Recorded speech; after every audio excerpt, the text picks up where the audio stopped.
Welcome back mga kabarangay sa ating programa. Ako po yung Direk Rene, yung Kuya Rene. Magandang gabi po, magandang araw po sa inyong lahat.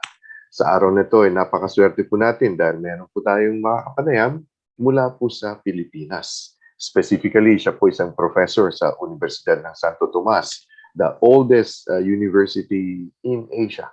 At malapit sa puso ko kasi ang aking dating girlfriend, may bahay ko na ngayon, ay mula grade school hanggang college, UST. Nice kong i-welcome si Professor, si Dr. Mary Ann Venturina Bulanadi.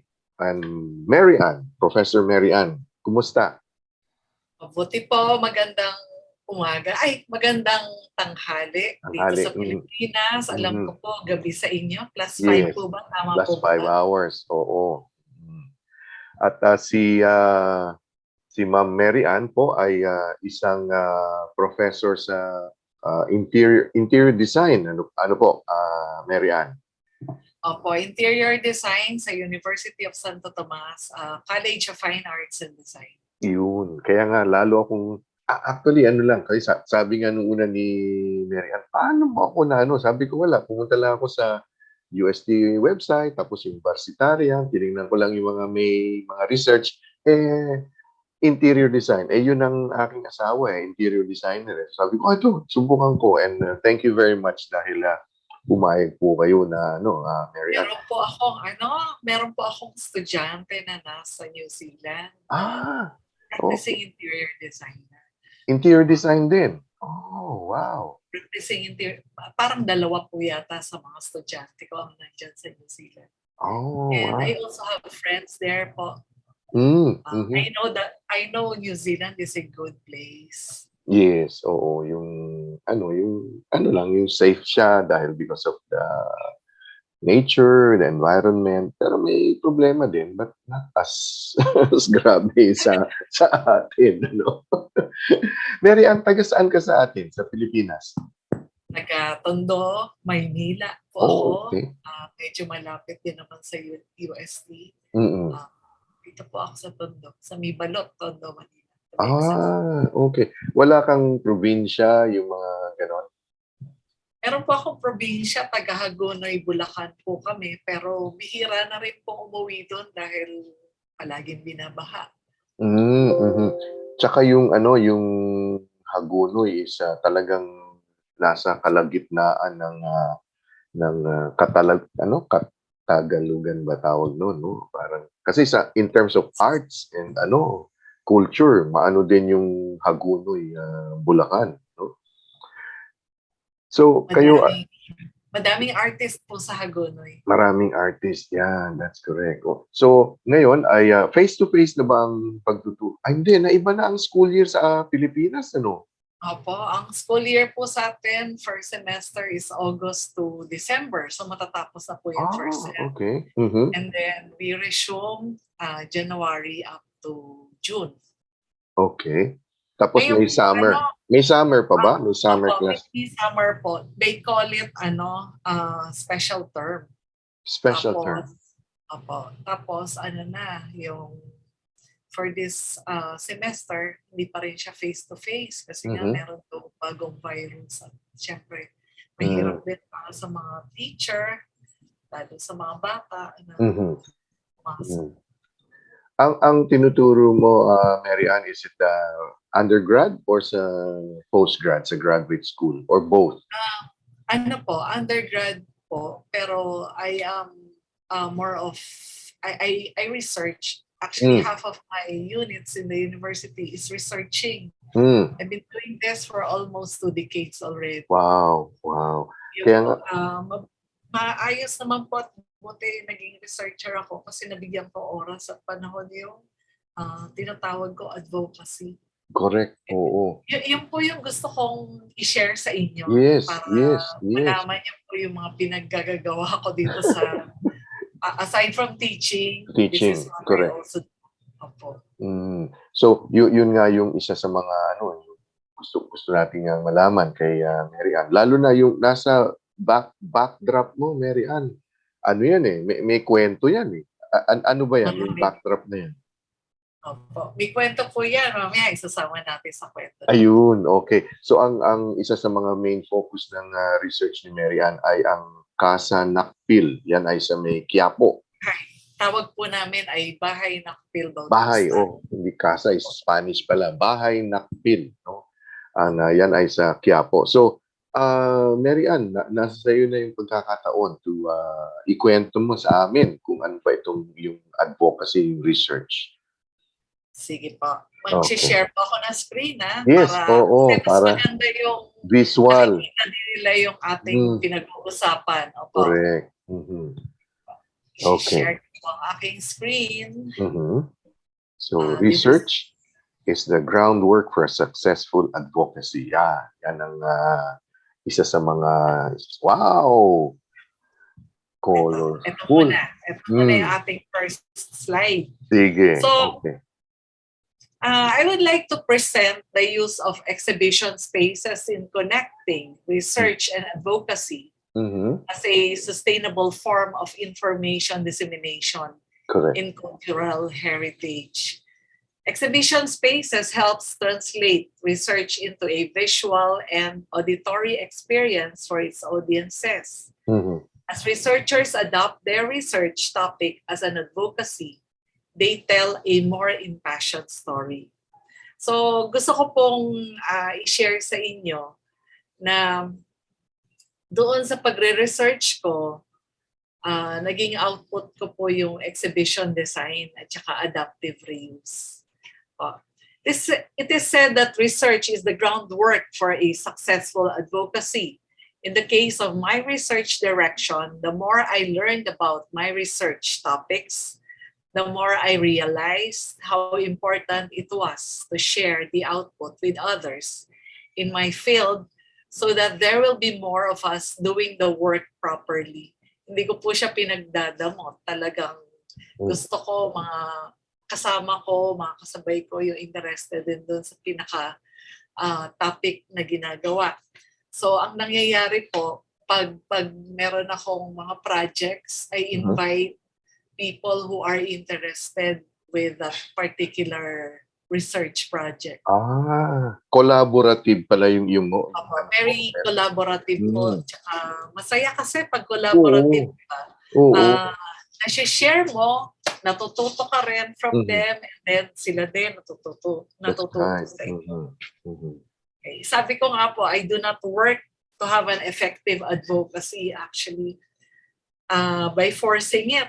Ang ginagawa ko po ay truly value and definitely enjoy the whole process. Nung una talagang kala nila naglalaro pero ang saya-saya pa lang gawin ito. Advocacy na to.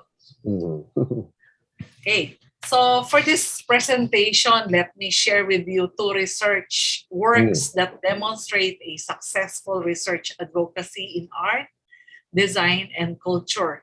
To demonstrate my work as a curator and exhibition designer is the first example, while the second set of example is the adaptive reuse of heritage interior spaces using the process flow of the socio-cultural sustainable index. Gusto ko rin pong i-share sa inyo yung ni-research ko na mahabang panahon, mahabang taon, tapos yung po yung ginamit ko as my dissertation topic. Okay. Parang longitudinal ba tawag doon? Longitudinal, parang studies or something. Okay. Sige, carry on, Mary. So example po dito, yung researching about the artist for an exhibit. Kung makikita niyo po itong slide na to, di po ba? Dito sa left side yung exhibition design, sa right side yung adaptive reuse. Yung first part ng mga research ko, I've been doing exhibition design. Pero later on, na-conclude ko na ano siya continuation to adaptive reuse na exhibition design. Because I'm also doing exhibition design while doing adaptive reuse. Okay. Almost 2 decades ko na pong ginagawa yung exhibition design. So makikita niyo dyan sa slide na yan, I have worked 2006, ito, 4 exhibit. Yan po yung pinaka-controversial exhibit na nagawa ko. And then, I also do lecturing. Yung aside from opening the exhibit, I also do lecturing. Kung ano yung curator's note about the exhibit, ano yung ginawa. Ayan, preparing that in Beato Angelico Gallery. Tapos presently po, may project po ako ngayon sa San Sebastian Basilica. Okay. Nire-restore po kasi natin siya, di ba? Kailangan po ng pondo, kaya mag-exhibit po kami, exhibition design. And then we will sell the art pieces para po pantulong natin for the restoration of San Sebastian. Nakapunta na po ba kayo sa San Sebastian? Yes, oo, kasi batang U-built din ako. So, tsaka yung simbahan, one of the architectural gems ng Manila, no, yung kanyang structure and sa loob, no. Kasi pagpasok mo sa loob, di ba, ang ingay sa labas. Pagpasok mo, tahimik eh. Parang, wow, parang ibang klase. So, yeah, yes. And it's good that all metal po yan. All metal church from the ground, yung foundation structure niya, hanggang sa body niya talagang all metal siya. So, nagde-deteriorate siya ngayon. Nagkakaras. Oh, yes. Kaya, gumawa po kami ng exhibit. Yung exhibit po namin, ang title, Para sa Ina. Kasi dalawa po yung ladies ng San Sebastian. At binigyan po namin ng mga kalawang, yung mga artists, for them to collaborate with their art pieces. Oh, wow, wow. And that's for next year? That is for next year. That is for end of January 2022. Babalitaan kita doon, sir. At syempre, friend tayo sa Facebook. Hindi, tsaka we can do another, yung parang presentation about that. And yeah, that would be amazing. Pero Mary Ann, tatanong ko lang, ba't naging controversial yung kwarto? Quattro exhibit. Quattro exhibit po. Yung po yung isa sa mga una kong exhibit na ginawa. So I collaborated with other researchers. Tapos ginawa po namin yung college activity. So yung nasa Quattro exhibit, yung pong si National Artist Victoria Edades, National Artist Jeremia Elizalde Navarro, si National Artist Ang Kyukok, at saka si Senon Rivera. Yun po yung mga pioneer faculty ng University of Santo Tomas. Nung in-exhibit po namin yan, talagang hands-on po ako to a point na ako po yung kumukuha ng painting dun sa mga collectors. And yung isang artist doon sa exhibit na yon, yung si National Artist Ang Kyukok, hiniram po namin, we call it loan.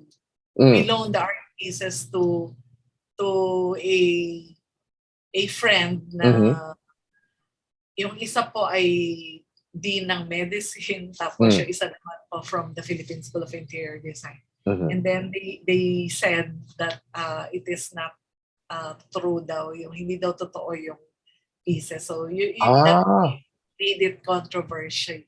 Controversial that time. Pero, fake daw, fake yung painting.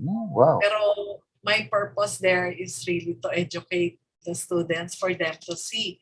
Pero at the end, yung medyo recently po, nasabi din sa akin na hindi naman daw po fake. So,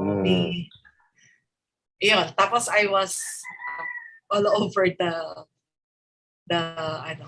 news then. So, kasi ikaw yung nag-collate ng everything. So, yeah, okay. Kaya pala naging controversial. Pero ano yan, matagal na yan.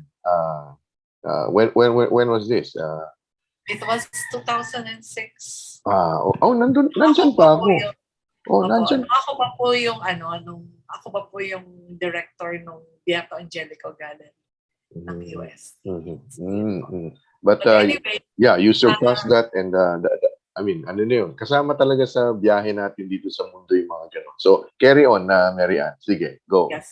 So, parang sabi ko nga, my purpose there is really to share. Hindi naman po ako, kumbaga, hindi ako natakot. Tinuloy-tuloy ko lang because I believe in what I'm doing. So, yun po.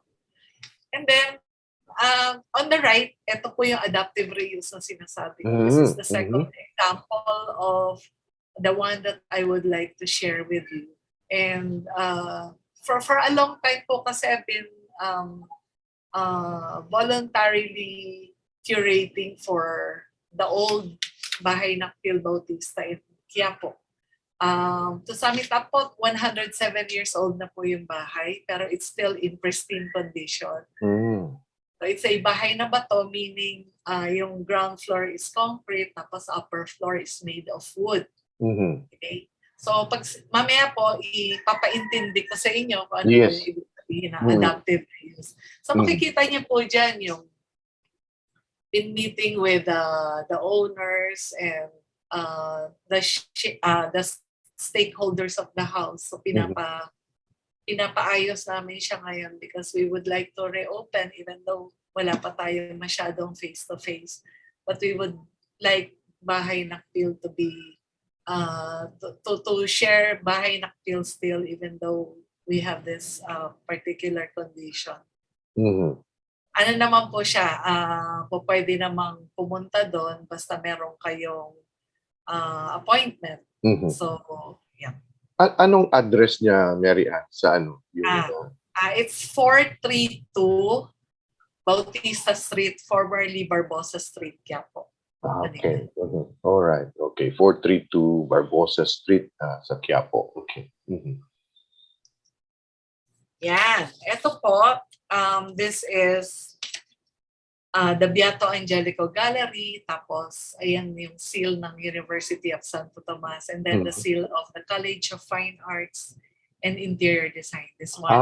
Yan pala yung seal ng college. Yan po yung seal ng college. Okay. Yan po, sabi ko nga, I would like to share my early years of being a researcher. Through the years, kasi I've been curious of what is given space will provide. So parang curious lang ako. Ano ba po pwedeng gawin sa mga spaces mo? Especially the one that is assigned to me na Beato Angelico Gallery. And sabay po kasi akong in-appoint bilang the gallery supervisor / curator at naging researcher po ako nung Center for Intercultural Studies ng University of Santo Tomas. So it goes hand in hand. So the usual output from my research will be exhibition design. So yun po. And I was very lucky because I've been trusted by the dean of the college to have 2 positions that time. Yun po. And then, ito po yung kinukwento ko kanina. So, yung initial research assignment given to me was the late national artist Ang Kyo Kok and his art. He was a Tomasian artist who at the time was also being nominated to be the national artist for visual arts nung panahon na nire-research ko siya. So talagang yung controversy siguro medyo nakatulong din noong panahon na yun. Okay. So, ito naman pong isa, yung pangalawa kong research, si Diosdado Magno Lorenzo. Naging teacher po ni national artist Ang Kyo Kok, si Diosdado Magno Lorenzo. Okay. Ninonominate din po siya as national artist, kaya nabigay ni Dean sa akin yung assignment. Pero nakulangan po siya ng evidences, kaya hindi po siya naging national artist. But very po yung mga paintings din niya. Very prolific, and I could say that his paintings are this one. Ito, impressionistic po yung tawag dyan. So pag malayo ka, buong-buo yung painting. Pag lumapit ka, medyo sabog-sabog, maraming strokes yan. Yung pala tawag yun. Impressionistic. And ito naman po kay Ang Kyo Kok, yan po yung tinatawag natin Cubism. We call it fused Cubism, Surrealism, and Expressionism. Parang Picasso ba yan? Yun ba yung parang Picasso yung kay Ang Kyo Kok? Hindi naman. Mixture po. Mixture Mixture. po yan. Mixture. Marami po siyang mga tawag dito, inspiration. Influences and inspiration. Okay. So si Diosdado ay naging professor ni Ang Kyuko nung nasa UST sila. At saka isa po siya sa mga pioneer faculty, si Diosdado Magno Lorenzo. Ito po yung 4 exhibit. Pag ganyan po kasi usually yung curator po yung nagsasalita for curator's note of the exhibit. Po yun. This is in the Beato Angelico Gallery. Ito naman po yung life and works of Diosdado Magno Lorenzo.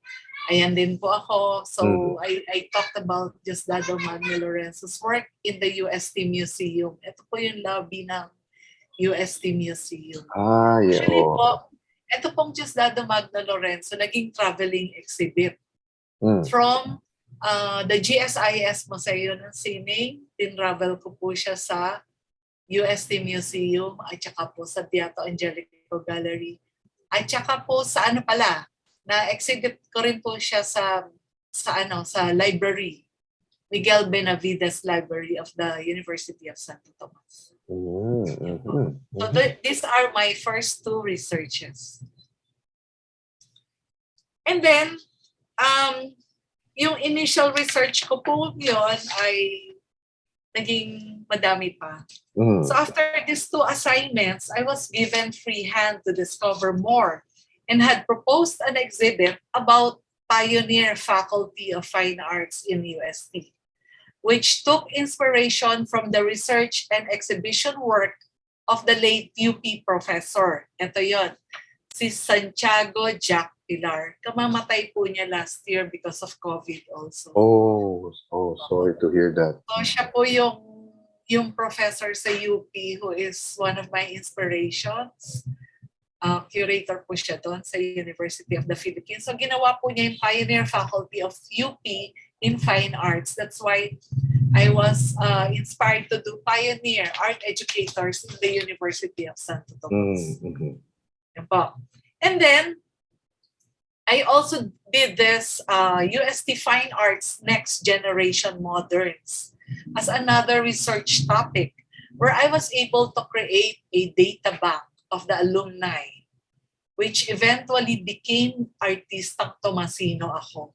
So ginawa naming title ng mga exhibits noong 2009 up to 2010. Parang po yan, going towards the 400 years. Di po ba? Naaalala niyo po? Yes, oo. The UST is 2011. Kaya naging data bank po itong research kong itong Next Generation Moderns. And then together with my co-faculty, Assistant Professor Guillermo Mendoza, who is my co-researcher also in the university, we created this Artistang Tomasino Ako exhibit. This big reason perhaps was because of the great interest of the topic, which created good rapport and friendship among these Tomasian artists. So nagkaroon po kami ng good relationship. Ito po, kung makikita nyo, ito po yung first people na nag-compose ng Artistang Tomasino Ako exhibit. Hindi lang po kasi sa UST namin in-exhibit ito. Lumabas po kami, inilabas namin sa mga malls. Okay? So this is the late Johnny Hubilla, who is the president of the association. He also died of COVID last year. Wow. Sorry to hear that. Yeah. Ayan po. So ayan po yung dalawang big exhibit. So ayan po yung yung 400 years natin sa university. It was a big event though. Malaking It was a big event. Okay, if you will be taking a look at this one, this is the main stairway of the main building. Yan ba yun? Okay. So nagvelada kami, nagsuot kami ng mga lumang kasuota. Nung panahon na yun. Opo. And ayan po, I'm one of them. So yung sa fine arts po, kasama po ako, kami, pumarada kami, and then we post there. So Maria Clara. Okay, so ito po yung 400 years ng UST. Mhm. So nung 400 years ng UST po, I dedicated 3 major exhibits. This is out of love. Iniisip ko na lang din po na i-dedicate yun para sa University of Santo Tomas. Mhm. So nagkaroon po ako ng 2 major exhibits from the College of Fine Arts and Design and 1 major exhibit for the College of Architecture, where I am also an alumni. Architecture graduate po kasi ako. Architecture ka rin. Okay. Architecture graduate po ako sa UST. So, Mm. ayan po.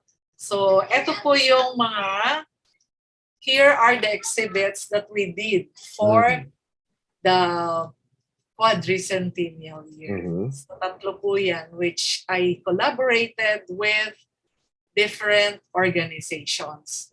So, yung Artistang Tomasino ako, which I said the output ng Next Generation Modern Research, ay with the UST Alumni Association and Shangri-La Plaza. Yan po yung Artistang Tomasino. Doon ang venue. Okay. Ito po ang venue. Yung second exhibit naman po, ito po from 2009 to 2010.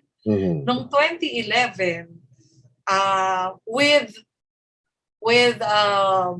cooperation with the University of Santo Tomas College of Architecture, we had this Deus Architectus Mundi, Architectus Secundus Deus. Eksakto kasi 25th year ko bilang graduate ng University of Santo Tomas College of Architecture. So yung batch namin yung sponsor. So sabi ko, sige, mag-exhibit tayo. So we exhibited the history of architecture noong 2011. Wow. And then in 2012, I had this research, yung kanina po sinasabi ko, about the pioneer Faculty of Fine Arts. So out of that, I did this particular research on the trail blazed by the pioneers. So this is in collaboration with the GSIS Museo ng Sining. So that is out of UST, but all is about the University of Santo Tomas. Okay, so yan po yung 3 exhibit. Yan po yung hinighlight ko dito na exhibit research. So let us talk about Artistang Tomasino ako, yung first exhibit noong 2009 to 2010. So series of exhibits yan. So out of the Artistang Tomasino, nagkaroon ng 3 exhibit. Ito po yung una. The first exhibit is of that Artistang Tomasino exhibit is what we call triptych. So binigla ako nung ni Sir Johnny. Sabi niya, gawa tayo na exhibit. Sabi nung alumni president. So syempre meron akong data bank doon sa Next Generation Moderns at saka may friends na mga nakaka-exhibit lang nila ng one-man show. So ito si Jane Arrieta Ibarle, si Mario, the late Mario Parial, and Oliver Ibarra. So sinabi ko sa kanila, uy, mag-exhibit tayo. Pero ang gagawin ko, sabi ko gano'n, I know you're not prepared. Me too. Meron kayong katatapos na one-man show. Yun yung gagawin natin. I'll put it into one exhibit. So sa Shangri-La Plaza po ginawa namin yan. So yun, with the cooperation of many people also. So syempre yung manager ni Mario Parial, yung wife niya, kinausap namin. Oliver Ibarra, I'm his curator, so mabilis. Jane Arrieta Ibarra is also a friend, so mabilis namin na ayos. So ayan, in 2 weeks time na hinilingan ako ng president na association, we were able to come up with this first series of Artistang Tomasino exhibit. At sa Shangri-La. Yung second Artistang Tomasino exhibit naman is the colors of Amor Lamarosa. Siya si Prudencio Amor Lamarosa, another Tomasian artist. So this was a solo show of Prudencio Amor Lamarosa. He is a Tomasian artist who is inspired by his native Ilocos region when he painted images of variegated use of stones and trees. So this was in Beato Angelico Gallery in September of 2010. So ayan, kaming dalawa at napasigaw ko siyang artistang Tomasino ako. Hindi Yun siya ang masalita. yun ang sinasabi, yun ang dapat isabihin niya na artistang Opo. Tomasino. Oh, wow. Tomasino ako. Hindi po siya napakatahimik na tao, pero napasigaw ko siya nung gabi. Kasi nga, syempre masaya dahil we were able to open the show in the Beato Gallery. And then the third exhibit for artistang Tomasino ako ay ito pong tres exhibit with remarkable sculptors in the Philippines. Oo. Tomasian. Opo. Ayan po. Di isa po dyan ay the late Ed Castrillo. Si Sir Ed Castrillo. And then Ramon Orlina, Joe Datuin. Ayan po, ang mga nilagay kong pieces po dyan. Yung mga ginawa nila. Makikita niyo po ay yung mga ginawa nila outside. Diba? Ito yung sculpture sa may EDSA. Yes, oo, yan. Naalala ko yan. Sa Ed Castrillo. Ito naman po sa University of Santo Tomas. Kay Ramon Orlina. Ito po yung nasa likod ng main building. Si Ramon Orlina po, ang ini-sculpt niya, puro glass. Glass, yes. Now I remember. Orlina, glass, yes. Si Ed Castrillo po, puro ano yan, metal. Metal, okay. And ito pong si Joe Datuin, siya po yung stainless steel. Actually, ito po yung nasa luneta. Okay. Kung nadaanan niyo po. Siya po yung nasa luneta. So this particular powerful exhibit highlighted the sculptures of the three Tomasian masters. Sculpture, yan nga po, si Ed Castrillo, Ramon Orlina, and Joe Datuin. Okay, so ginawa po namin to sa Shangri-La Mall, EDSA, near the fountain on the ground floor. Alam niyo po, isang linggo po yung exhibit. At alam naman natin kung gaano kamamahal yung pieces nila. So parang hindi po yata ako nakatulog ng isang linggo. Sa naiisip, syempre po, as curator, minsan, as curator, you are responsible din of the security. Kaya dapat maayos po yung security ng exhibit natin. Yung ba so, yung ba yung Mary Ann doon sa Shangri-La, yung parang foyer, yung parang malaki, and then mahabang escalator, yun ba yun? Doon yung ginawa? Yun yung fountain, di ba? Fountain, opo, yung malaki pong fountain doon sa baba. Pinalibot po namin doon sa fountain yung pag-curate. Pinalibot po namin yung pieces nila. Sayang, wala akong picture ngayon, pero siguro some other time. Yes, okay. That's fine. That's okay. Okay, Opo. sige. Very happy kami noon kasi we were sponsored sa aming pictorial. So ayan po kami apat. In front of the main building. Okay, so yan po yung una nating exhibit sa 400 years. Yung artistang Tomasino ako, which has 3 hindi po mini tatawagin natin dyan kasi malalaking exhibits din po yan because of the known artists po yung mga kasali natin dito. And then, the next exhibit, ito nga po yung sinasabi ko, from the College of Architecture. From the College of Architecture, ayan po yung they use Architectus Mundi, Architectus Secundus Deus. History of architecture in the University of Santo Tomas. And we know that this is one of the pioneer architecture schools in the Philippines. Okay, so ang nangyari po dyan, collaboration din ng researchers yan. I am really happy to collaborate with researchers and also with artists. So, eto po yung mga researchers natin, si Architect Manolo Noche, one of the professors in the University of Santo Tomas Architecture, the late architect Clarissa Avendano. She also died last year. Then, ayan, si Architect Willa Solomon, and then si Ma'am Nadi Nacario from the College of Fine Arts and Design, and 2 alumni of College of Architecture, who are my batchmates, Julius, Architect Julius Calonge, and Architect Alex. Si Alex Salazar is in Canada right now. So ayan po, I'm hands-on doing exhibits. I'm really hands-on. To a point na ako po yung nagdidikit talaga. I see to it that details are being done according to what I would like to do. Ayan po Saka yung puro, as you were saying, mga art, lahat kayo, di ba, graduates ng architecture, itong mga alumni ng architecture na, yun ang nag-exhibit percent, ano. So, history po yan ng architecture. So, meron... Mary Ann, naalala ko nung, ewan ko kung nung time nyo ay yung pa rin ang uniform nyo. Kasi naalala ko yung yung parang beige ba yun, tapos brown yung pantalon. Yung pa rin ba yung uniform? Ngayon po na iba na nabago na yung uniform. Pero that time, yung po yung uniform ko, yung stripes na brown.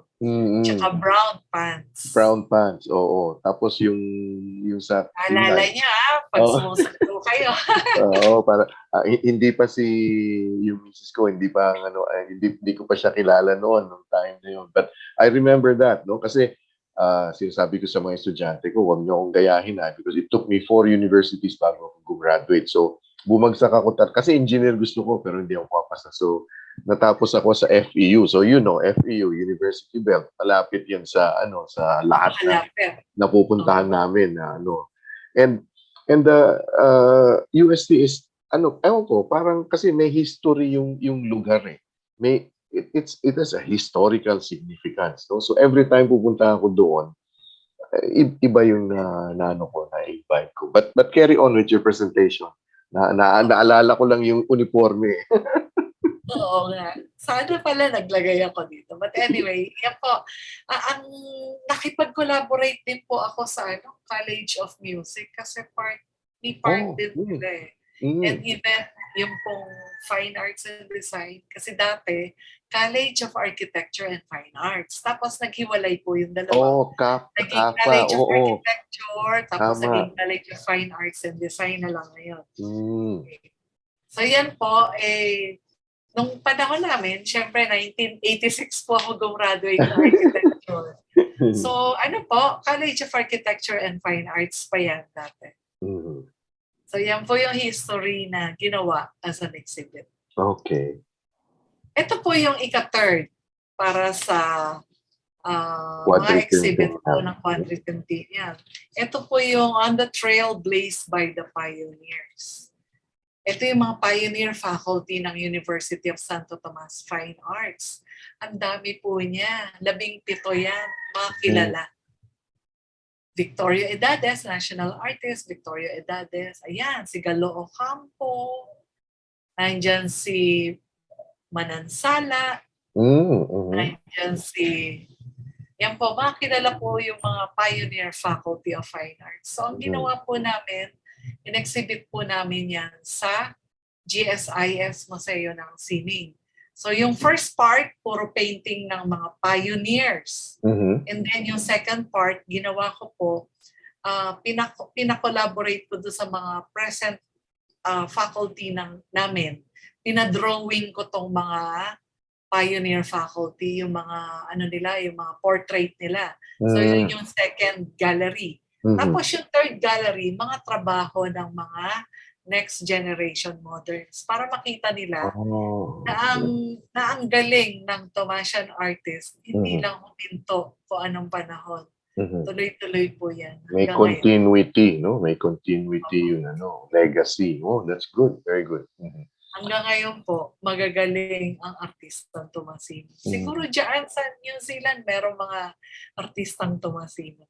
Palagay ko, may grupo dito ng mga UST alumni, pero karamihan sa kanila mga engineering. Pero I'm sure meron hahanapin ko yan. Mary Ann, yung GSIS Museo, yung ba yun nasa malapit sa CCP? Yung ba yun? Doon ba yung... Opo. Okay. Yes po. Yung malapit po sa CCP. Nandun sila sa looban. So, you have to go inside. Tapos, madami din nanonood doon kasi yung mga retiring, yung mga nag-GGSIS, nagpupunta sa office. They go to the That's a good idea, kasi habang inaayos yung claims nila, no? So, that's good. Ayan po, sa opening night, we invited the president of the PAEA, Philippine Art Educators Association, si Orly Abon, and then president ng Edades Foundation, the late Norma Yonggoren, who is also a curator, and then the president of the Art Association of the Philippines, si Fidel Sarmiento, and then the GSIS Museo ng Sining Director, si Manager Ryan Palad. So kami po yung nag-cut ng ribbon to ano. Ito pong sa ibaba, ito yung mga Art Association of the Philippines together with the Faculty of Fine Arts and Design. So inabot nila sa amin yung pinaka-plaque na nagpapasalamat sila. Kasi halos yung mga pioneer faculty ng UST po ang mga nag-trailblaze ng painting sa Philippines. And UST is one of the first fine arts school in the Philippines. Actually, second to the University of the Philippines. Ayan po, nakatanggap po kami ng citation. Ang pinatanggap ko po ay si the late Professor Roda Recto, who also died last year. Faculty din po namin siya, at siya po yung minanahan ko ng pag-aalaga ng mga artista. Very emotional. Yeah, I understand. Talagang so parang ang dami ng faculty members last year who passed away, no, ng UST. Medyo madami ako. Okay. I'll go to the next slide. Next, okay. Yan po yung highlight ng exhibition design, which are all exhibited during the 400 years. Ito po, itong slide na to, I would just like to say that art is an essential part of society that gives voice, creates dialogue, and exposes us to new ideas. So a curator acts as a mediator between the artists and the audience and facilitates this vital discussion. From Cunningham to 2016, citing it. Actually, kasi po, kagaya ngayon, I'm doing this exhibit for San Sebastian. So I asked the artists to do their artist statement. And side by side with the artist statement, I also put my curator's note. Yun po yung ibig sabihin na I act as a mediator between the artist who did the art piece and the audience, who are the passers-by, the students, o sino man yung mag-view ng painting. Kaya naglalagay ng curator's note. Para from me, ano ba yung tingin ko dun sa art pieces? And I also ask the artists to do their artist statement para maintindihan natin ano yung gusto nilang ipahatid, di ba? Correct, yes. Pero we don't intend to mediate, or we don't intend na pakialaman kung ano man yung naiisip ng audience. But yan let the audience decide, no? Siya yung, that's correct. So ayan. Ngayon naman, punta po tayo dito sa second example ko ng advocacy ko po. So eto na yun, yung sinasabi mo kanina, eto na yung sa may Barbosa. Okay. Opo. So for the second example, let me share with you my work for adaptive reuse. So like what I've said a while ago, over the years, I have also been volunteering at Bahay Nakpil Bautista in Quiapo. It is an old house in Manila that is very close to my heart. Bakit po? Kasi nga, parang kamukha siya nung bahay namin sa Santa Cruz, Hagonoy, Bulacan. Okay. So that is the Santos Perez ancestral home. That's yours. Is it still nakatayo pa siya o hindi na? Yun nga yung masakit. Meron akong ancestral homes na naabutan sa side ng mother ko. Ito pong Santos Perez ancestral home na pinademolish nila nung late 80s, early 90s. Tapos meron din kaming ancestral home from my father's side in Tondo, Manila, Esguerra, Tondo, Manila, which was also demolished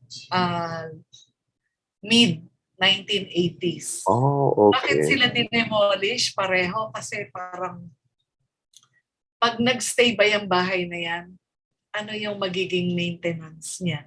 'Di ba? Kasi hindi mo Okay. masabi. Nagde-deteriorate yung bahay over the years. Correct. So, kung walang mag-aalaga at magtuturuan lang, di ba, magde-deteriorate lang, sayang yung bahay. So, yun yung naging option nila. They demolished it. So, every time na pumupunta ako dito sa bahay ng Phil, which is in Quiapo, You remember the ano? I remember my old house in Santa Cruz, Agonoy, Bulacan. From the University of Santo Tomas, hindi na ako nagdadala ng sasakyan. So ginagawa ko, sumasakay ako ng jeep papuntang Quiapo. Bababa po ako ng Quiapo Church. Tapos bababa ako underpass. Underpass, oo. Paglakad ko, pag-akyat ko underpass, konting lakad na lang, makikita mo yung Jollibee, you turn left. And then bahay ng Phil is very near the police station. Okay, now I can Yan po ang bahay ng Phil Bautista. Makikitang kaagad yan kasi meron siya mga flags. Ano yung pula? Ano yung pulang flag yun? Is it the Katipunan flag or ano? KKK flag. So kasi yun ang, okay, probably you will tell us the significance ng bahay na to. Opo, meron pong significance ang bahay ng Phil Bautista. Malaki po ang significance niya. Okay, so yun nga po, sabi ko, almost 3 decades ako volunteer sa bahay ng Phil Bautista. Actually, ang una pong nagdala sa akin dito, yung teacher ko sa UST Architecture. Dinadala niya ako dyan kasi researcher siya eh. So dinadala niya ako, umiikot kami sa Quiapo, tapos ang stop namin ay bahay ng Phil Bautista. Naging kaibigan namin yung the late Dr. Tessie Obusan, who also died last year. Siya po yung dating curator ng bahay ng Phil Bautista. So, ayan po, nakikipagkwentuhan sa kanya. We rest there, we take a rest. We talk about history and culture of the house. Tsaka yun ang yung Mary Ann, yun yung tradition na term, ang kintab ng sahig, di ba? Talagang, yan, sa history natin, yung mga ancestral homes, ganyan eh, ang kintab. Opo. Tapos yung planks niya, yung pong kahoy na flooring, malalapad. Malapad, oo. Malapad po siya. Ayun. So talagang in love po ako sa bahay ng Pilipinas. Tapos nung early 2000, during my cultural heritage, po kasi ang master's ko po ay cultural heritage studies.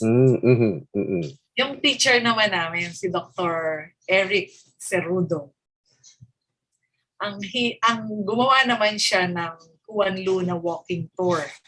Ano po yung Juan Luna walking tour? Ang birthday kasi ni Juan Luna ay October 23. So, ang ginagawa namin nung nag-cultural heritage class kami, ang ginagawa namin, pinupuntahan namin yung mga places na related kay Juan Luna. Okay. Isa po dyan ang bahay ng Phil Bautista. Bakit po? Bakit? Ito po, nakikita niyo po yung nasa likod. Ano po yung nasa likod? Yung picture ng Katipunero, yun ba yun? O Di po. Yan po yung Parisian Life painting ni Juan Luna. Yan po yung naging controversial din. Year 2004. Na binili po ng GSIS Museum sa auction sa Hong Kong. Na-auction po siya. Dati pong nasa bahay ng Phil Bautista yan. Ganun? Opo. Ito pong same place na to. Actually, this is a reproduction na lang. because it was bought by the GSIS Museo ng Sining, yung pinaka-original Parisian Life. Pinili niya yung dapat sa Pilipinas. So, kasi na-auction siya eh. So, yung na-auction nandun sa GSIS Museo ngayon, yung original. Okay. Pero nasa National Museum kasi yung mga collections ng GSIS, yung iba doon nilagay muna sa National Museum for safekeeping. Okay. So ayan po ay ano lang, that is just a tawag dito, a copy. That is just a copy, the Parisian Life. So yan. So syempre napunta na naman ako sa bahay ng Phil noong 2000 at tumutulong ako kung ano man yung po pwedeng itulong. So yeah. So very active ang GSIS Museo ng Sining sa Juan Luna walking tour every October 23. And last October, which is also called the Museum Month in the Philippines. Okay. Ginawa ng GSIS Museo ng Sining, nagkaroon sila ng webinar. And I'm one of those that they invited to talk about Bahay ng Phil Bautista. And Dr. Eric Cerrudo talked about Parisian Life. Ano yung significance ng Parisian Life at saka kung ano yung Parisian Life. Ang ganda-ganda niyang storya niya about Parisian Life. Okay? Sige po. Sige. That could be another topic. Yes. Oo. Ito naman, so, nung syempre, bumibisita ako sa bahay ng Phil and I am a professor, I am a teacher in interior design in the University of Santo Tomas and also in the Philippine School of Interior Design. So what I do is I share the story of Quiapo and Bahay ng Phil Bautista with my students. So I bring them also.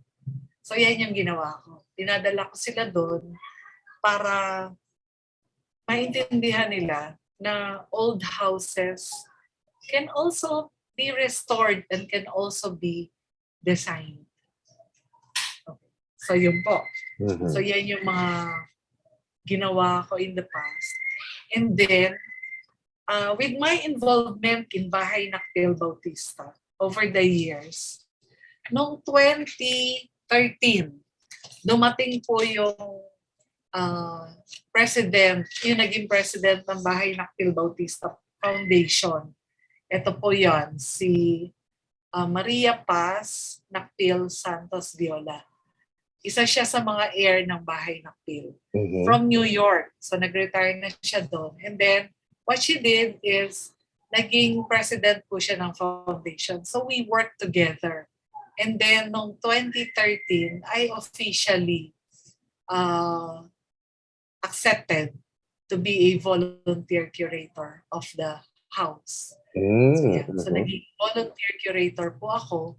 At noong 2014, 100 years old yung Bahay ng Phil Bautista. So we did an exhibit there. Yung exhibit po ay, we entitled it Tahanan ng mga Katipunero. So 100 years ng Bahay ng Phil Bautista and it is NCCA funded. So nagkaroon ng tertulia, nagkaroon ng program dyan sa Bahay ng Phil. At nagkaroon po ng permanent exhibit sa ground floor ng Bahay ng Phil. Ito po yung title, Tahanan ng mga Katipunero. Tahanan ng mga Katipunero, okay. And then, noong 2017 po, nagkaroon ng exhibit kasi I introduced a faculty of music in Bahay ng Phil because I know one of the residents, long-time residents ng Bahay ng Phil, who is Julio Nakpil, is a musical composer and a katipunero. So, nagkaroon po kami exhibit, inimbita kami ng Ayala Museum to have this revolutionary Julio Nakpil at 150 years old and Nick Joaquin at 100 years old. Nick Joaquin is a writer and both of them are Manila residents. So I co-curated it with Filipinas Heritage Foundation. Si Faye Cura. So I co-curated with Faye Cura there. And then, ayan po. Ito po yung mga key persons na involved doon sa Revolutionary. Revolutionary Julio Nakpil. Okay. Opo. Yan, si Michael, si Xiao. If you've been hearing Michael Xiao of yung professor de La ng Salle. Lasal. Yeah, Xiao. Opo. Si Dr. Xiao, ano nga to? Sa Lasal siya, di ba? He's a professor. Dr. Xiao Chua. Chua. Chua. Yeah. Ito po si Chino Trinidad. Si Chino. He is a sports figure. Sportscaster, pero nasa culture din po siya. So, talaga? Si Chino? nasa culture din siya. Chino is into culture also. Bumibisita sa bahay ng Phil palagi. And then this is Professor Sandy Chua. Siya yung in-invite ko to research about Julio Nakpil. So she is the present director of our research center in the University of Santo Tomas. Pwede mo rin siyang invite. Oh, yes. Oo. Kayong dalawa. Para mas... Yeah. Kami, ginagawa po namin yung Julio Nakpil exhibit, which will be opened this coming 2022 sa February. Yun. Tama-tama. Tama-tama yun. Oo. Ayan po. Tapos si Sir Felipe Mendoza of the NCCA, former NCCA director. Sa music din po si Sir. Ayan. So ayan po, nagkaroon na exhibit dyan. And then noong 2017 din, I was invited by the Philippine School of Interior Design as their faculty and alumni to have one particular booth in the show. Puro interior design exhibit yan ng mga estudyante. Tapos 50 years kasi ng PSID 2017. So inimbita nila pati alumni at saka faculty para mag-exhibit. So I'm one of the invited faculty member and an alumni. Doon po kasi ako nagtapos na interior design sa PSID. Doon sa Pasong Tamo? Yun ba yun? Sa may Pasong Tamo? Opo. Pasong Tamo siya dati, pero nalipat siya sa Bonifacio. Meron din akong memorable doon sa PSID. Talaga, sir, kayo talaga. Kailangan tayo magkwentuhan. So, ayan yung booth ko po. Ang ginawa ko po, remake of the adaptive reuse of one of the rooms of Bahay Nakpil Bautista. So yan. Joyeria room. Joyeria room is kasi yung Bahay Nakpil Bautista long time ago, naging jewelry. Doon pwede ka magpa-design ng jewelry sa Bahay Nakpil. Yun yung naging negosyo ng pamilya dati. Tapos yung inalat nilang room, yun yung joyeria room sa second floor. Joyeria, okay. Joyeria room. So yung po ginawa, ni-remake ko siya, tapos in-exhibit ko siya and adaptively reuse it as an art curators din. So ito po yung output. Nice. Ganda. Combining history and yung art space. Opo. And then ito nga, sa daming ginawa, parang I summarized all the works that I did for Bahay Nakpil Bautista para na rin sa sustainability ng bahay. Diba? Dapat mag-isip ka ng something to help bahay also. So that had become my advocacy. So, ginawa ko siyang research topic and dissertation topic.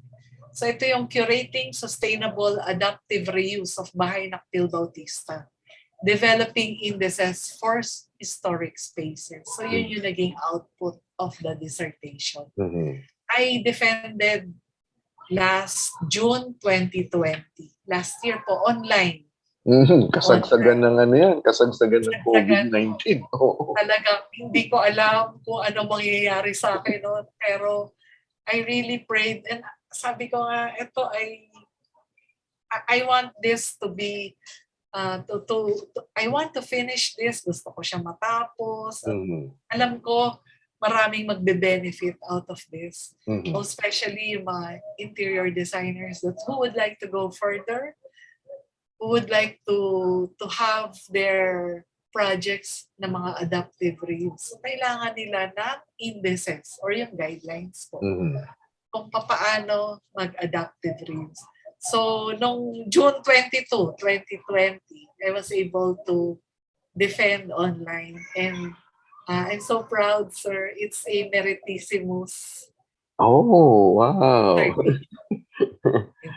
Ano yan eh, Nakaka- parang magna yan, di ba? Magna cum laude yan, ano? Or summa ba yan? Hindi.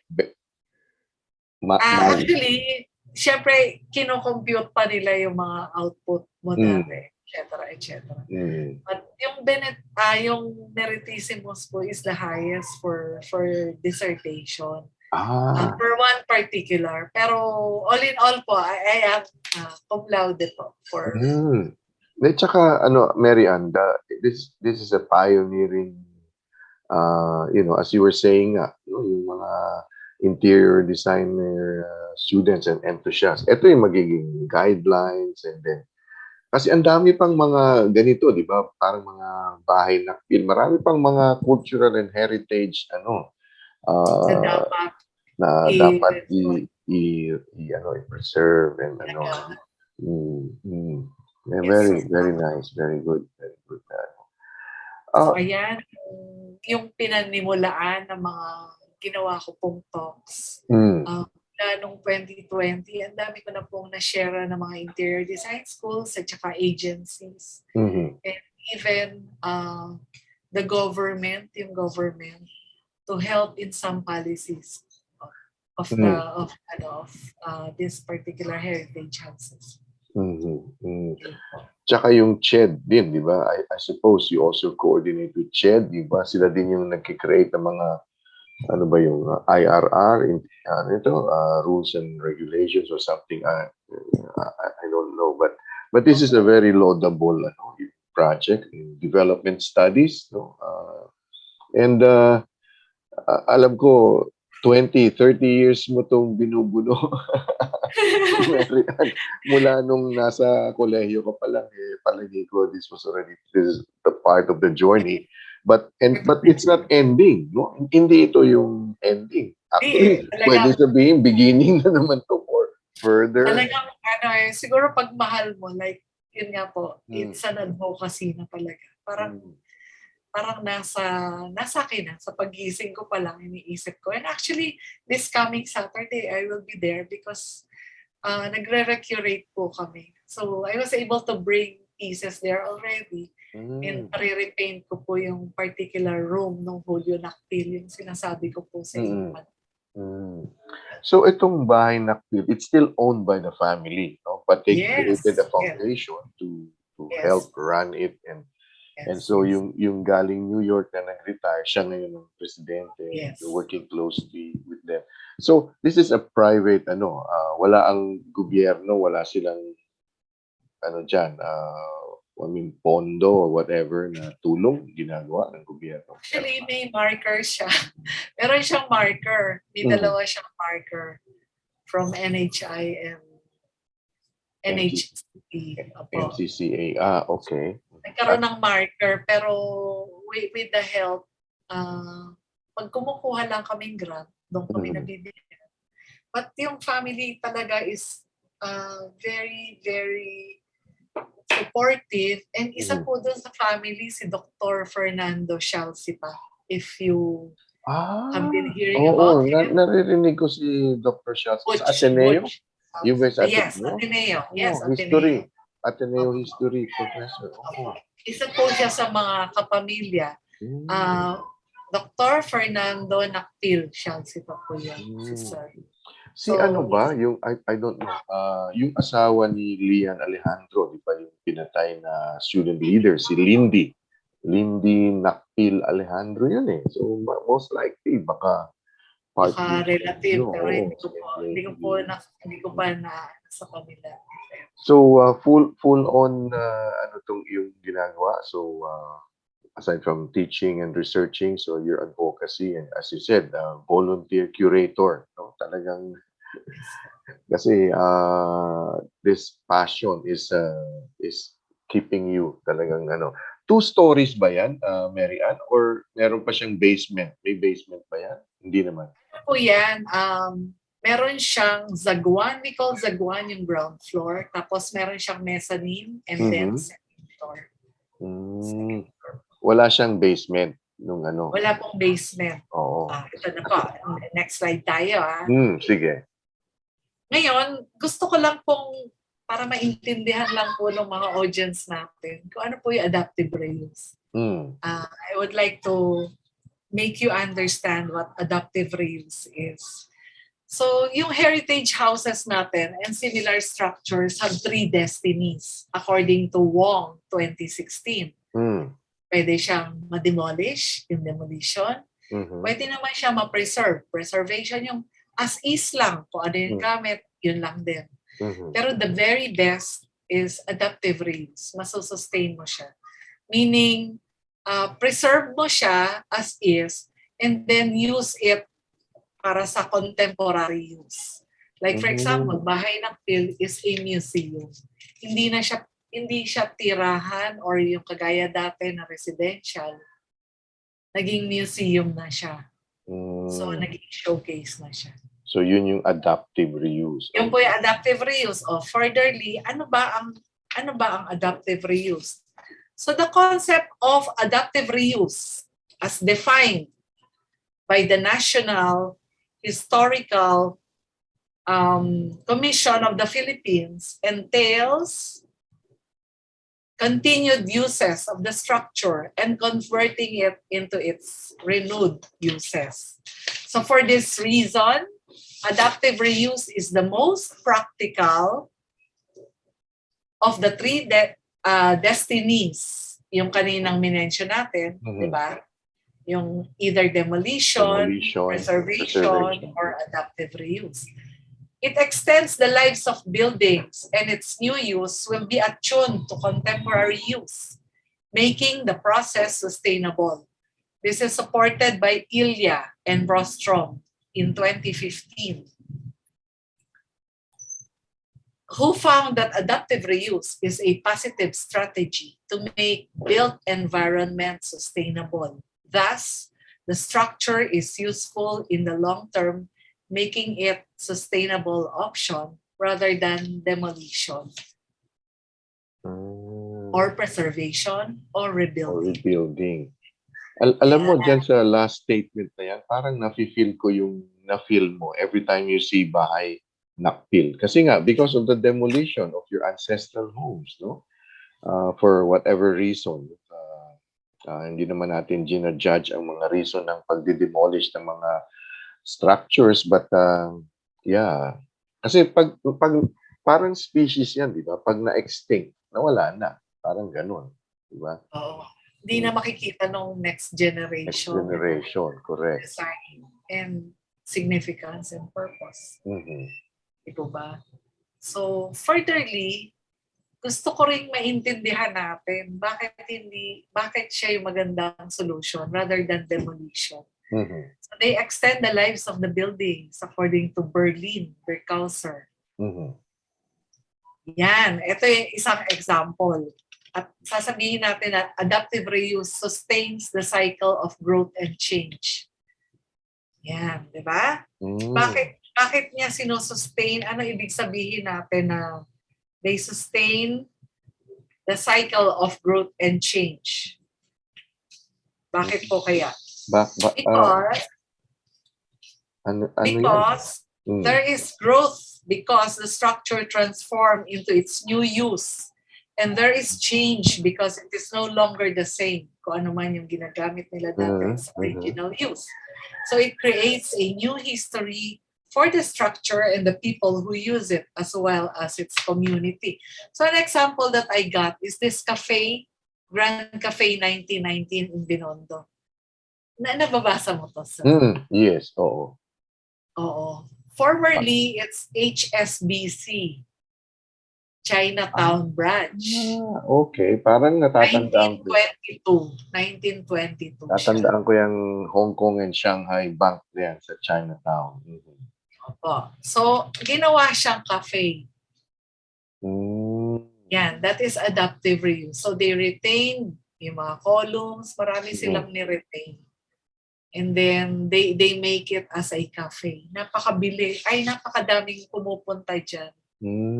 Parang ni-repackage nila yung building. Opo, in adaptive reuse nila. Adaptive reuse. Adaptive reuse. Oo. Nice. Ano pa? Bakit pa? Mm. Adaptive reuse uses the existing structure rather than discards it. So Escolta. another example. Yes.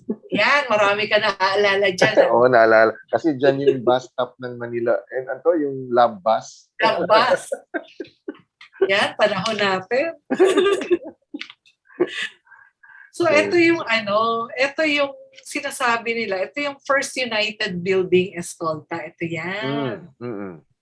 Dati, yan yung sa Manilio Building, which is an Art Deco building on Escolta Street. Yeah. So, 1920 siya tinayo. Ng two known architects, Andres Luna de San Pedro, anak ni Juan Luna.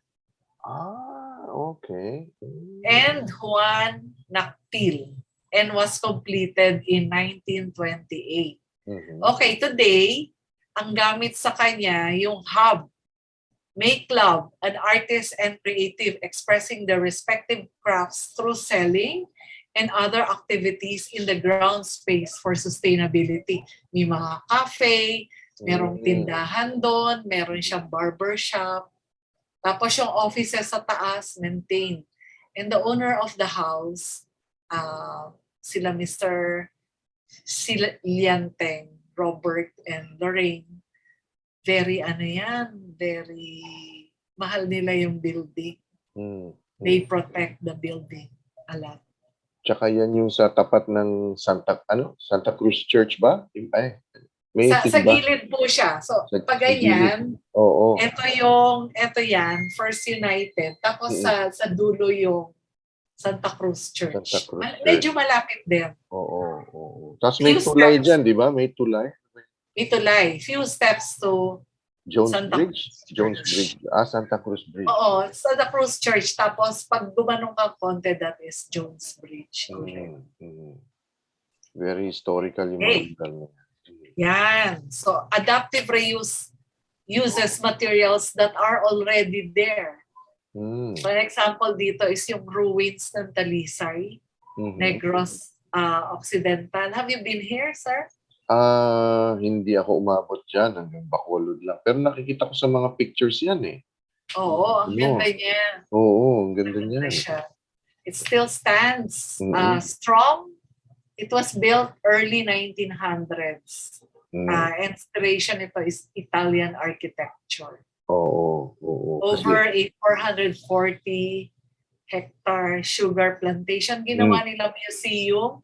Tapos merong gift shop. Mas ngayon meron na silang cafe sa labas ng museum. Kasi May sila dyan. May nagtutour, kinukwento yung history ng lugar. Which was formerly owned by a wealthy family daw na sugar baron. Don Mariano Ledesma Lacson and Maria Braga Lacson. Adaptive reuse is a form of transformative intervention. Yan naman. Bakit natin sinasabing transformative intervention? It is not only to destroy but to transform it to a new use. So an example ko dito yung 70-year-old ancestral home ng National Artist for Architecture Pablo Antonio. Kami Pasay po ito. So itong bahay nilang to, siya ang nag-design, yung National Artist Pablo Antonio. Tapos anak niya kasi si Malu Antonio Veloso, fashion designer. So ginawa nila sa bahay, ginawa nilang private dining. Yung pagtatawag ka, makikipag-appointment ka na, pwede mo ba kami mag-dine dyan? For 5 people. Tapos ayun, ginagawa nilang ganon. That's good. Good, oo. Kasi yung Tapos ambience mo, di ba? Yung ambience ang mo ganda eh. ng ambience. Mhm. Yung design kasi ni Pablo Antonio is ang airy niya. Yes, Tapos that's the word. Airy, no? airy. Tapos yung roof niya, mataas. Mataas. Yes, oo. Daming light. And then yung ibang rooms niya, ginawa niyang tahian. Kasi nga fashion designer. Mhm. So yun. So yun yun. So the house is proactive. And then adaptive reuse, continuous cultural phenomena throughout the built structure. Mm. So this is Bahay Nakpil Bautista. Ito yung parang Oroliera, ano yun? Yung Joyeria room. or Joyeria yeah, room. Orieria. So I guess Joyeria room. that's Spanish siguro yan for jewelry or something, no? Parang ganun.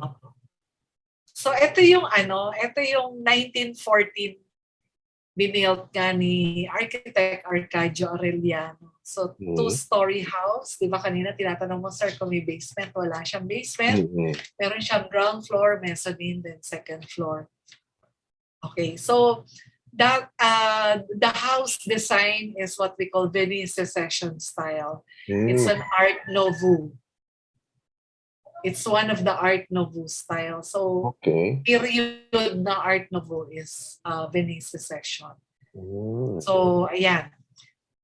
The painting that is displayed in the exhibit noong 2017, dinala ko po sa Bahay Nakpil noong late 2017, around December time. Nilagay ko siya sa mismong joyeria room.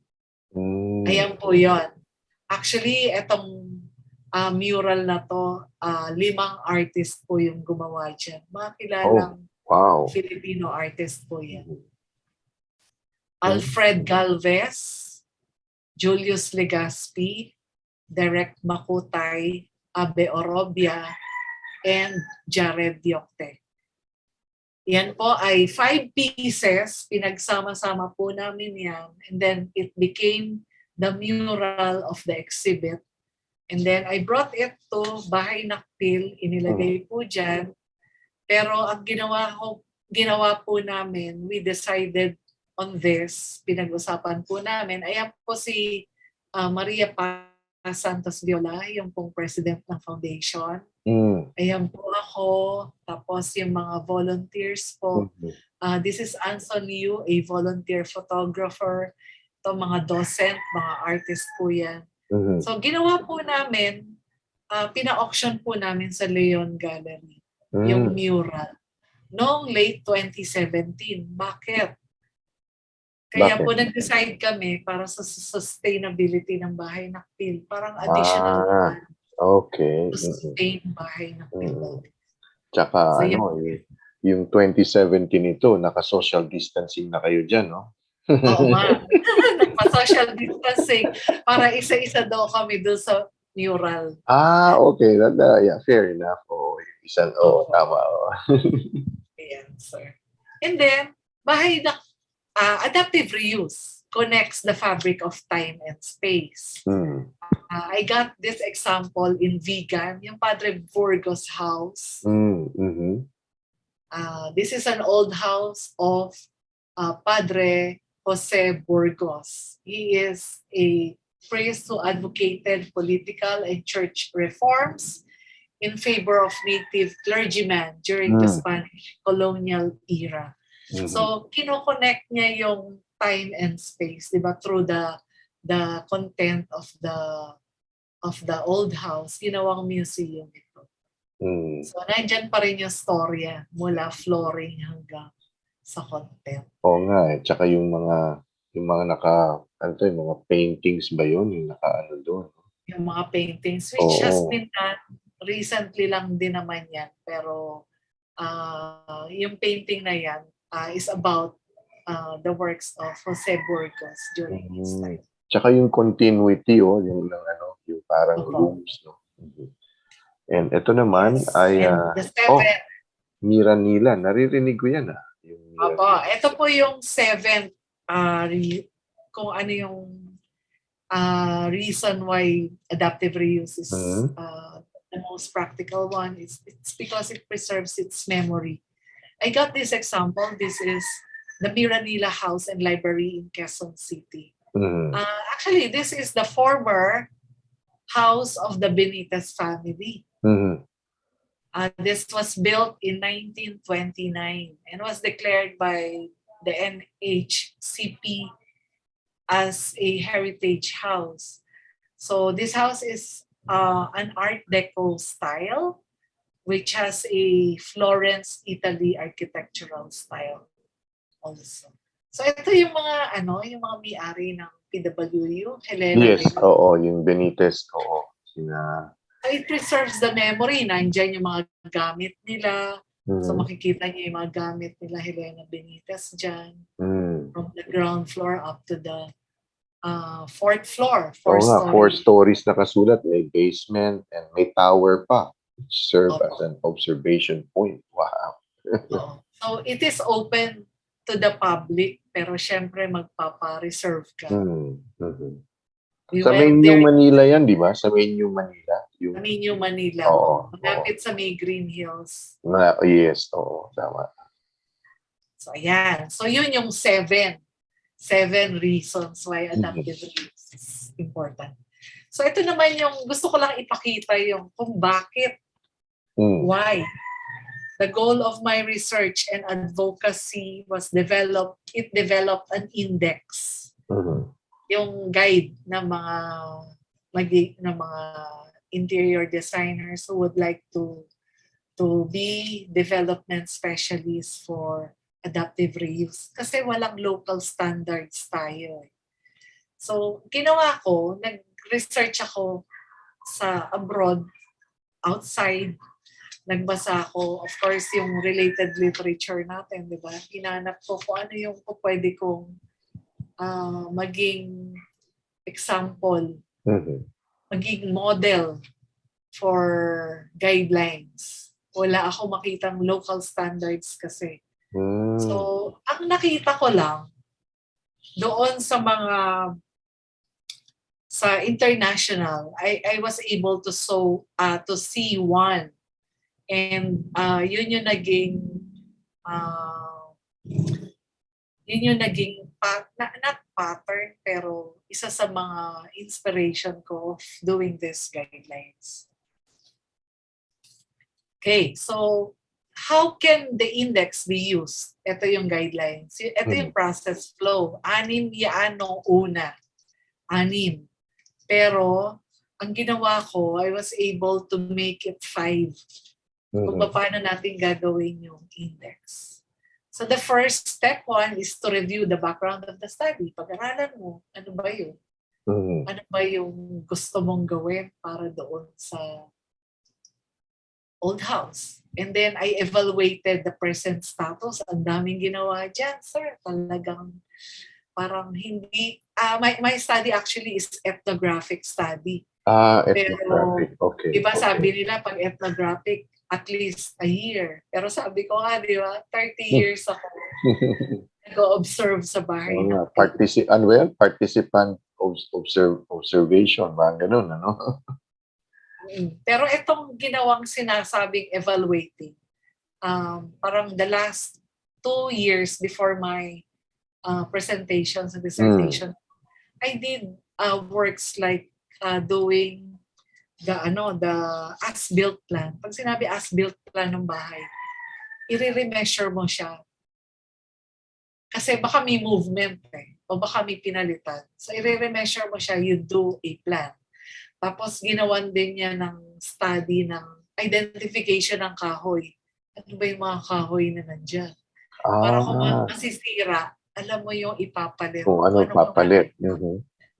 Tapos pinag-aralan ko rin yung mga naging activities of bahay nakpil for ilang years. Yan. Madaming ginawa yung evaluation ng present status.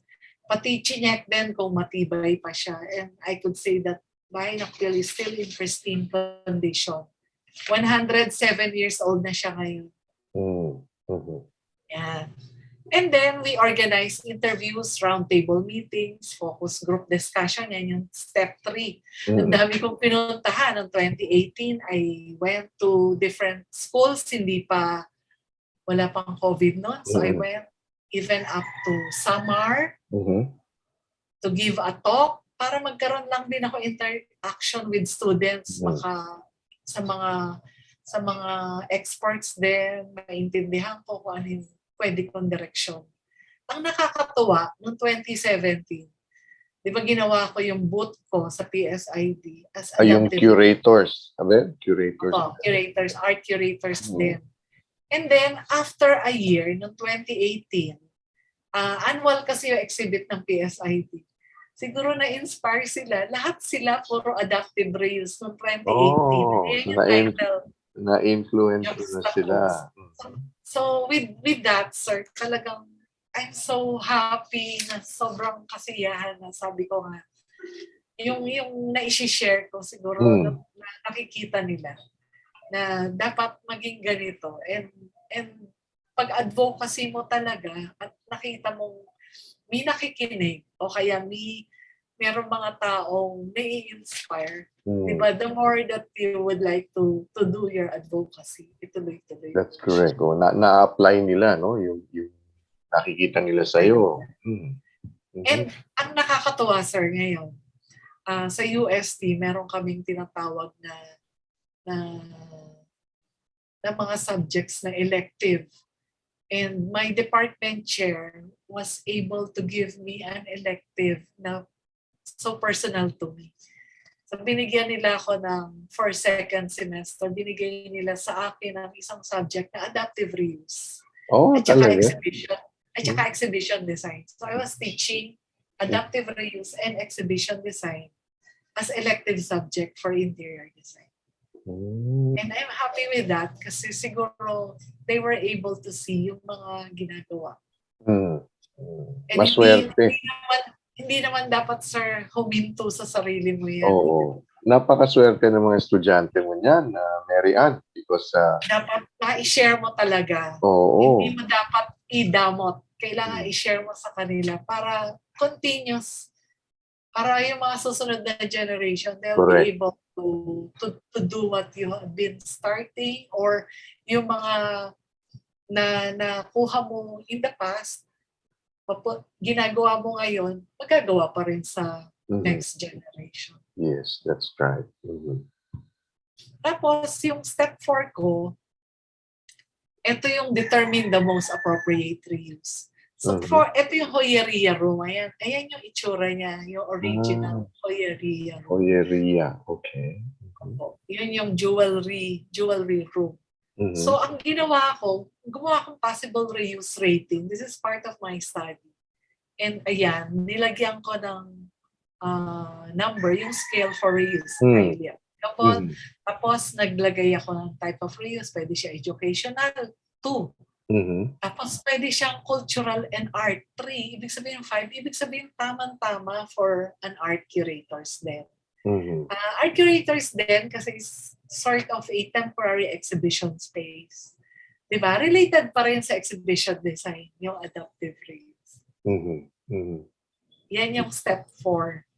And then, for step 5, nag-develop ako na identified possible reuses and correlate it to the actual use. So, initial reconnaissance, design, contract document, construction, assessment. Ito yung workflow. Kung paano ginawa yung adaptive reuse.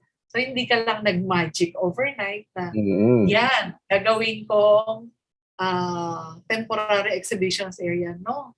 Pinag-aralan mabuti yan doon sa possible reuse rating. Maraming ginawa ang research about it. And then, ito nga yung dinevelop mo yung reuses at ginawan mo siya ng workflow. Yan ang step 5. And then for step 6, validation, verification, endorsement.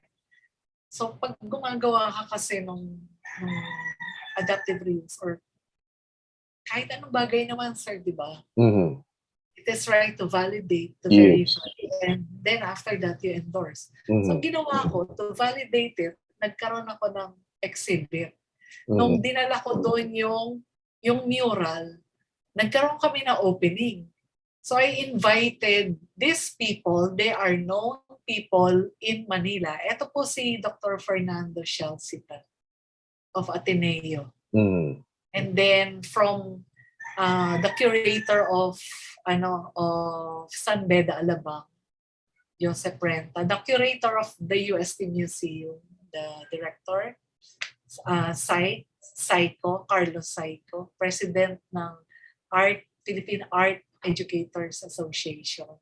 So I invited them, Ivan Mandy, Anson Yu of Old Manila Walks. Nandyan silang lahat to see the mural. So that is validation, verification. And then of course, they'll be the one to endorse. Pwede pala yun as temporary exhibition space. Also that time, etong si Inday Kadapat, actually, he is dead already, 2004 pa siya namatay. Pero she frequents Bahay Nakpil and Quiapo. So kilala ko yung anak niya. Sabi niya, Nean, baka po pwede mag-exhibit. Sabi ko, sige, sa Joyeria Room. Para matest din natin yung Joyeria Room. So we had this temporary exhibit of Inday, si Inday, sa bahay. Si Inday so, sa bahay. Inday Kadapan sa bahay ng Phil Bautista, pero si Inday sa bahay. Nice. So this is Director Claire of San Sebastian Restoration. Yan. Pwede mo rin siyang interview. Dami. Pwede yan. Then PRC. Sa PRC naman si Director Lot Hilvano. He is the PRC head for interior design. Yung Philippine Regulation Commission. Commission of Interior Design. This is an artist, Paul Messina, who's one of the artists of San Sebastian Rust Exhibit. Ayan yung president naman namin sa Philippines School of Interior Design Alumni Association, Cynthia Lagadaon. And then she is the head for FEU Fine Arts, Carla Gamalinda. So I invited them to see the exhibit. So yun po yung last step. Ibig sabihin, successful siya bilang temporary arts curators. Yung very extensive yung hindi lang qualitative, may quantitative research ka rin ginawa, no? Talagang all aspects, Mary Ann. Okay, go carry on. Sige. Opo. So, to synthesize the two projects a while ago that I have presented, both the temporary exhibitions and the adaptive reuse of Bahay Nakpil Bautista are interconnected since both are comprised of multi-layered facets that have defined Filipino art, design, and culture, which both involves curation of spaces. Together with research, the setting up of temporary exhibitions, and adaptively reusing historic space for contemporary use offers students and people from all walks of life a clearer understanding of history and culture. The portions that were earlier uninviting or uninteresting are given better appreciation as they experience it through the space. So researchers continue to instruct and inspire even beyond the four walls of the classroom, sparking interest for the uninitiated and stoking the fire for those who are truly passionate. Yan. So those are the terminologies: exhibition design, Tomasian artist, adaptive reuse, Bahay Nakpil. It's a research and advocacy in one. So please take note that even if challenges and issues, the one that I'm telling you a while ago, may arise along the way, such as issues of authenticity of the exhibited work, the funding that I'm always been that has always been a problem, especially for adaptively reusing spaces. As research advocates and curators, we are able to find resolutions. I still manage to do these projects because I believe in this particular advocacies. And remember that good relationship which you have seen a while ago, di po ba? Yung relationship nyo dun sa mga taong nakikipagtrabaho kayo, yung network nyo sa kanila, importante yun eh.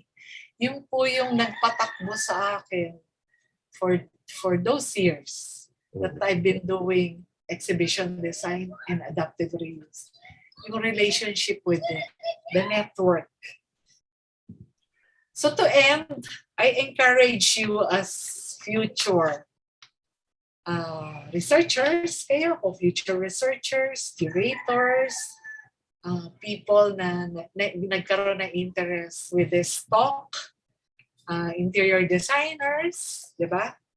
Professionals to please consider making your research as an advocacy, and that each time you talk about it with others, they will also be inspired to contribute to the cause. In so doing, we as researchers and advocates for arts, culture, and design will policies, processes, and guidelines. It is our own little way of making things a little better so that the next generation will continue to appreciate and value our heritage today. Lastly, research as advocacy on curation of spaces is one way of researching the discipline and designing the research. The discipline involved here pertains to the visual arts and interior design, whereas the exhibition space serves as a structure in designing the methodology for the research.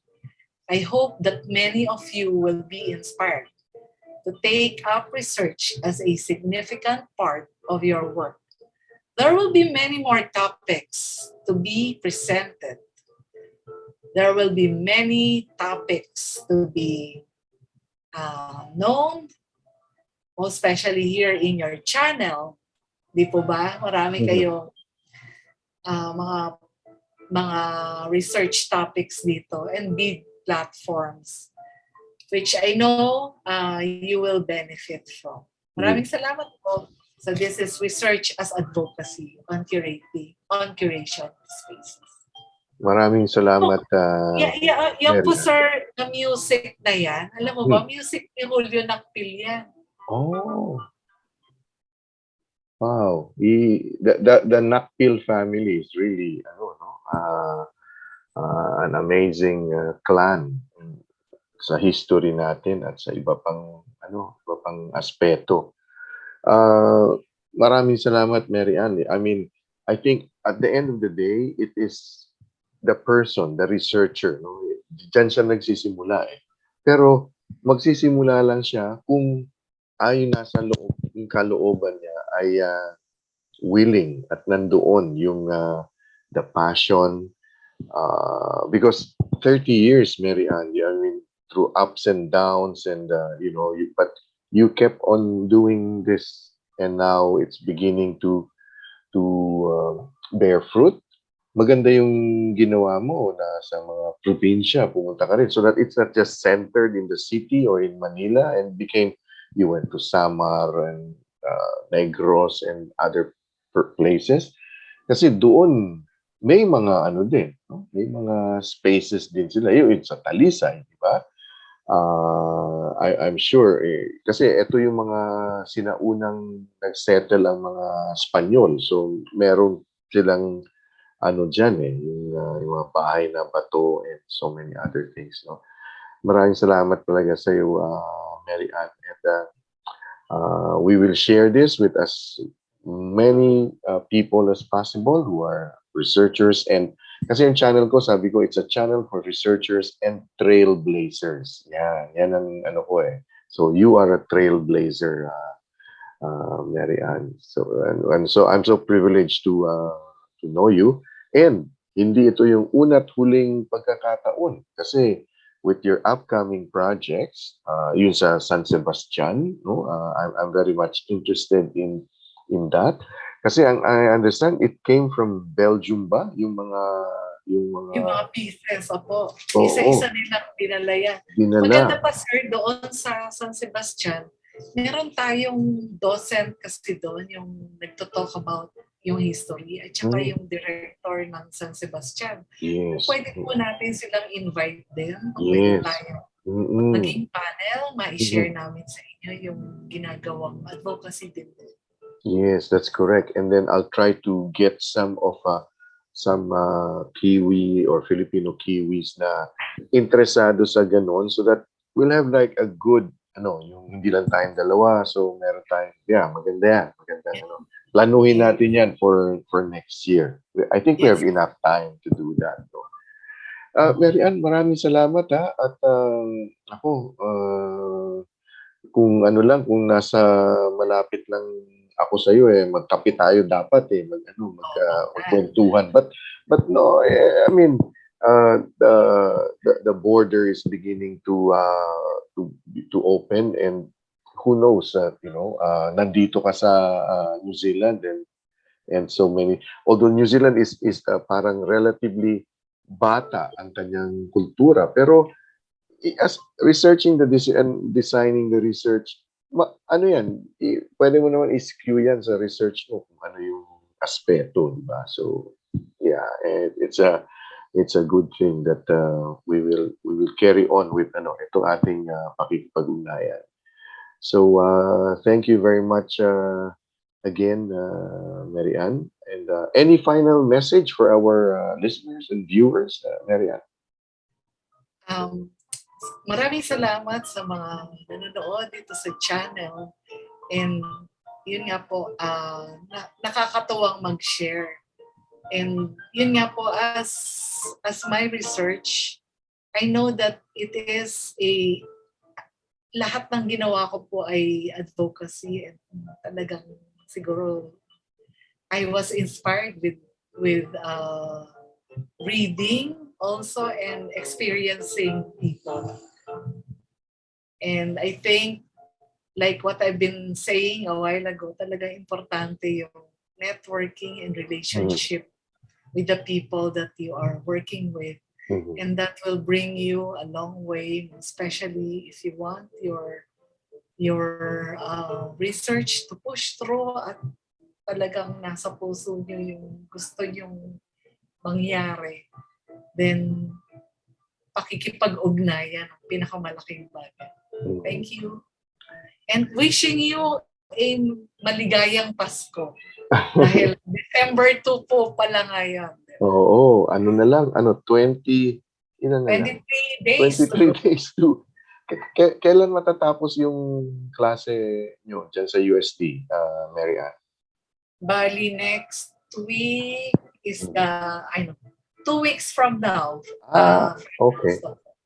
So mga 15, 17, parang yan. Pareho pala tayo kasi kami 17 din. Last day namin 17. Sir, saan ka ba nagtuturo pala? So ang school namin, it's MSL training. Ang tawag sa school is it's a PTE, it's a private training establishment, no? So ang mga courses namin hindi kagaya sa universidad o sa kolehiyo. My students, especially my students, they have intellectual disability, no? So ang tinuturuan ko is life skills, so social skills, life skills. Kasi itong mga estudyante ko, mga teenager, 16 years old pataas, no? So now I have a 34-year-old, dati may 54 ako. But they fell in the cracks ng educational system. So for them, it's not just they earn a qualification. No? It's called a New Zealand certificate. It's like parang it's a bit lower than an associate degree. No? So yun yung school ko. But yeah, I used to teach at the University of Waikato, and then nagturo din ako sa high school dito. But having my intellectual challenge na mga estudyante, 5 taon ko na dito sa discipline na to, and I think dito na ako magre-retire. Kasi ang ano ang iba sila, no. They're very receptive to, kasi nga ano sila, they have been bullied, they have been yung parang domestic violence, mga ganon. So they are very sa education. Yun yung aking advocacy ko naman, yung passion ko. Oh. So maraming salamat. Thank you Oo. very much muli, Mary Ann. And offline, I will get your contact details kasi hindi ko pa alam, kasi dati maraming umuwi. Pag December kasi maraming Pinoy umuwi kasi mahaba bakasyon namin eh. And so dati ako, papadala ako ng tsokolate o ano. Alamin ko kung merong uwi. Allergic ka ba sa tsokolate? Kahit ano, tinatanggap. Thank you very much. Oo, thank you very Po, much. sir, ang gusto ko rin kasi if ever, kung po pwede makashare sa mga universities. Yes, oo. Kasi may mga kaibigan ako, yung mga professors dito, no, sa iba-ibang university, Auckland, Waikato, Canterbury. So may mga PhD din sila. So I'm thinking, yun nga, kaya sabi ko, once we create the para merong magandang synergy. Oo, synergy yan. That's the one. Oo. So, yan. We could work something out of that. Meron dito isa, he's a Kiwi, no? He's a Kiwi, Maori, Scottish, si Dr. Hisley. Nagturo yan sa UP ng sa English department. So, but his doctorate is in history. Very yan sa mga sa culture natin. So, I think he's one guy that we can, Kiwi to, married to a Filipina. Pero sumali siya sa sa Knights of Rizal. Oh. Di ba may Knights of Columbus, siya sa Knights of Rizal. But we will continue this discussion. Definitely, Mary Ann, yun ang gusto ko, i-expand natin yung viewership. Sir, I'm with you. I will help you. Sa Tsaka kasi yung culture it's very important, no. Meron din kasi dito yung mga half Filipino, half Kiwis na mga hinahanap nila yung culture nila eh. So sometimes I give out like parang special classes on Philippine history, mga ganon. Kasi yun ang hinahanap nila. So yun, kahit Filipino community, pwede ako mag-share. Yes, Kasi gusto ko i-share. Alam mo, ang inisip ko nga ngayon, nag-propose nga ako sa NCCA na itong adaptive reuse, kahit bata pa, dapat alam na nila. Kasi di ba, ang nangyayari sa atin, nagpapatibag tayo, hindi natin alam yung significance. Pinapatibag yung heritage houses. Oo. Correct. Ganun lang, ang daming ganon, ang daming nangyayaring ganon. And recently, di ba, ang sakit-sakit na nangyayari sa... Alam mo na yun, Phil-Am Life. Yung building? Wala na? Yung building na Phil-Am Life sa UN, wala na, noong 2020. Ay, ganon. Ang ganda ng auditorium nun, ha? Yun. Kaya nun, sir. Pero sa kanila yung property. So, nagpatayo sila ng mas modern. Gagawing SM. Binili. Diba? Pino-commercialize. Yeah, oo nga. So we will carry on. Kaya maganda kung bata pa lang, alam na, ano ba yung adaptive breeds? Bata pa lang. Kaya yun yung proposal ko sa NCCA, matrickle down sa mga teachers ng secondary education. So magkakaroon ako ng project na gano'n. So yun, kung Filipino community dyan, para kunyari meron sila heritage houses dito, ma-prepare nila at malaman nila yung importansya. May lecture pa ako about it, meron pa ako mga ibang lectures na pwede natin gamitin. Sige, gawin natin yan na ano, ha? Oh, I'll be with you, sir. Okay. Kung ano kung sa Pilipinas dito, sa part ng Philippines, I will help you out. Kung Okay. sino yung pwede mo maging Yeah. speakers in line with heritage and arts. Pwede ako mag-suggest. Okay, yeah. Very good, very good. Okay. Maraming salamat muli, ha? Thank you. Maraming salamat. Okay, yeah, all right. Sige Okay, po. bye-bye.